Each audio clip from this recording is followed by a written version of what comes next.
എന്നിട്ട് ഈശോ പറയുകയാണ്, മുന്നറിയിപ്പിന് മുൻപായി ലോകത്തിനുമേൽ എന്റെ കരുണയുടെ പ്രവൃത്തി അഫ്ലിക്ഷൻ ഓഫ് മേഴ്സി പതിക്കാൻ ഞാൻ അനുവദിക്കും. കരുണയുടെ പ്രവൃത്തി സകല മനുഷ്യരുടെ മേലും പതിക്കും. ആരും ഒഴിവാക്കപ്പെടുകയില്ല.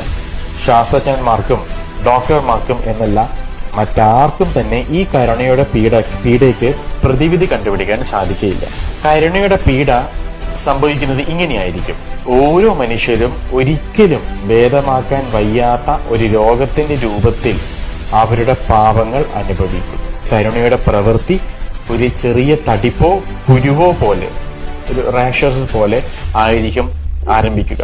അത് പിന്നെ ഒരു വ്രണമായി മാറും. അനേകർക്ക് തങ്ങളുടെ ത്വക്ക് ചീഞ്ഞളിയുന്നതായി അനുഭവപ്പെടും. അവരുടെ ശരീരങ്ങൾ ജീർണിച്ച് ശവശരീരങ്ങളുടേതുപോലെ ദുർഗന്ധം വമിക്കും.